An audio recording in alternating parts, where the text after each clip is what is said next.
essa vez eu pensei em trazer esse tema da nossa criança interior, ou a gente pode chamar de criança psicológica também, ou a gente pode chamar, que mais? Que outro nome pode dar, né? Nossos sentimentos ainda não trabalhados, nossas emoções ainda não conhecidas. Há várias maneiras de se falar, da gente abordar partes de nós, né, ou partes que nos formam como seres humanos e que ainda são desconhecidos para nós. Bom, como é um canal de autoconhecimento, a gente vai falar do que não conhecemos ainda para começarmos a conhecer, passarmos a conhecer. E como é um canal também de comunicação, que a gente associa as duas coisas, o foco é a comunicação da gente com a gente mesmo, a comunicação entre nós para nos estimularmos a olharmos para nós mesmos. Por isso a associação de autoconhecimento com comunicação, ou comunicação para o autoconhecimento. Então, como me comunicar com essa criança que ainda existe dentro de mim? Vamos personificar, vamos colocar isso mesmo, né? Como me comunicar com essa criança que existe em mim?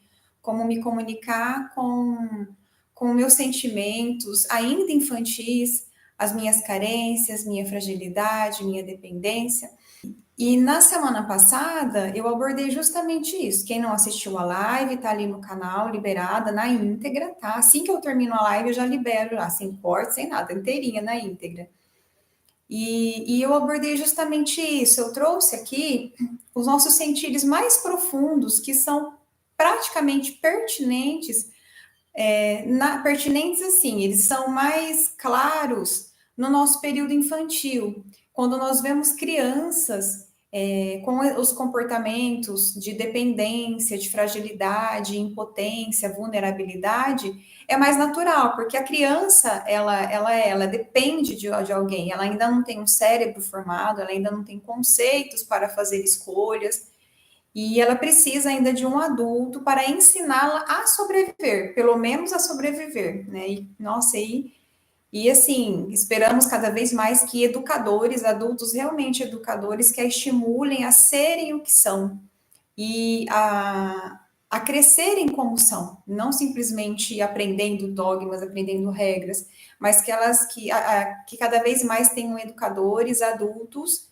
desde os pais até professores, qualquer pessoa que está no dia a dia dessa criança, que para que a ensine, a ajude, na verdade, a ajude a encontrar-se, a que ela se encontre.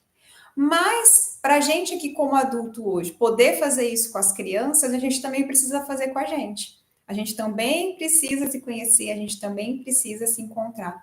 Como que eu vou auxiliar uma criança a ela lidar com a dependência dela, com a fragilidade, com a impotência, com a vulnerabilidade, a gente tratar isso como algo natural, se a gente critica isso e se eu não conheço isso em mim. Então, como eu vou auxiliar uma criança, como adulto que estou hoje, como vou auxiliar uma criança a fazer isso se eu ainda nem admito que eu sinto dependência, fragilidade, impotência, vulnerabilidade?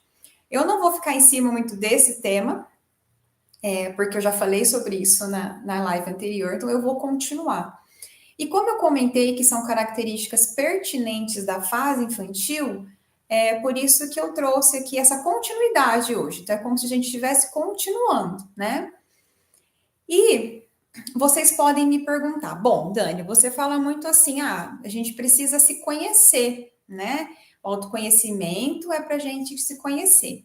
Então, por que você trouxe no título Acolha a sua criança interior? E não conheça a sua criança interior. O que vocês acham? O que vocês acham? Que quem estiver assistindo depois também. Antes de eu explicar, por que vocês acham? Pense aí, para, dá uma pausa no vídeo se precisar. E pense aí, por que vocês acham que eu coloquei acolha ao invés de conheça? E aí depois vocês assistam o restante que eu vou contar aqui, tá bom?